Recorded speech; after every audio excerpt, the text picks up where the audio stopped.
শুভ্র, vote শুরুর তো 1 ঘন্টা পার হয়ে গেল। কেন্দ্রে ভোটারদের উপস্থিতি কেমন দেখছেন জানাবেন। আর নিরাপত্তা ব্যবস্থার তথ্য আগের সংবাদ সংযোগগুলোতেও জানছিলাম। এখন কেমন পরিস্থিতি দেখছেন? যারা ভোটার রয়েছেন তারা কি বলছেন নিরাপত্তার বিষয় নিয়ে? যেমনটি বলছেন যে চট্টগ্রাম বিশ্ববিদ্যালয়ের চাকসু নির্বাচনের যে ভোট গ্রহণ 9:30টার সময় শুরু হয়েছে। আমি এখন আছি আসলে বিশ্ববিদ্যালয়ের সরোয়ার্দী হলের যে শিক্ষার্থী রয়েছেন তারা ভোট দিবেন, আইটি ফ্যাকাল্টি। সেই আইটি ফ্যাকাল্টিতে আমরা আছি এবং আমরা দেখতে পাচ্ছি যে 9:30টা থেকেই কিন্তু ভোট গ্রহণ শুরু হয়েছে। আমরা ইতিমধ্যে দেখেছি যে শিবির সমর্থিত সম্প্রীতির শিক্ষার্থী জোট প্যানেলের যে সাধারণ সম্পাদক পদপ্রার্থী সাইদ বিন হাবিব, তিনিও এসেছেন এখানে ভোট দেওয়ার জন্য। এবং এখানে শিক্ষার্থীরা যারা রয়েছেন তারা কিন্তু স্বতঃস্ফূর্তভাবে সকাল 9টা থেকে আসলে লাইনে দাঁড়িয়ে ভোট দিচ্ছেন এবং প্রত্যেক শিক্ষার্থী আসলে সময় পাচ্ছেন 10 মিনিট করে ভোট দেওয়ার জন্য এবং তারা আসলে 40টি করে ভোট দিচ্ছেন। এবং তারা আসলে তাদের সাথে আমরা কথা বলেছি, শিক্ষার্থীদের সাথে ভোটারদের সাথে কথা বলে দেখেছি।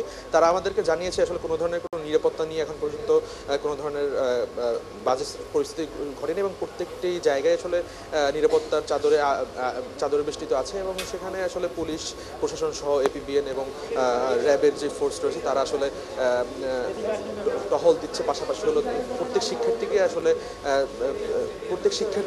আসলে তাদের পরিচয়পত্র, সেই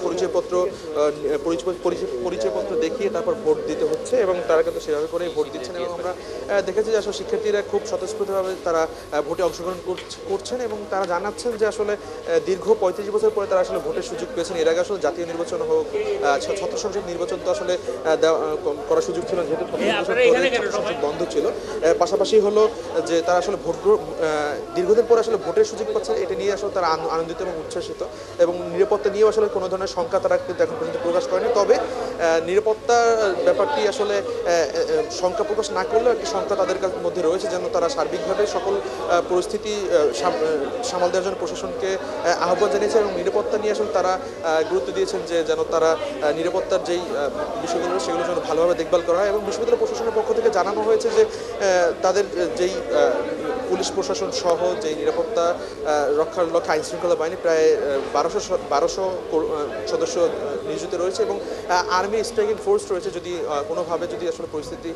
শুভ্র, ধন্যবাদ আমাদের সাথে যুক্ত থাকার জন্য। আপনি থাকুন সেখানে। নিশ্চয়ই আমরা চাকসু নির্বাচনের আরও তথ্য পরবর্তী সংবাদ সংযোগগুলোতে আপনার মাধ্যমে দর্শকদেরকে জানানোর চেষ্টা করব। দর্শক, চাকসু নির্বাচনের সর্বশেষ তথ্য আপনাদেরকে জানানোর চেষ্টা করছিলাম।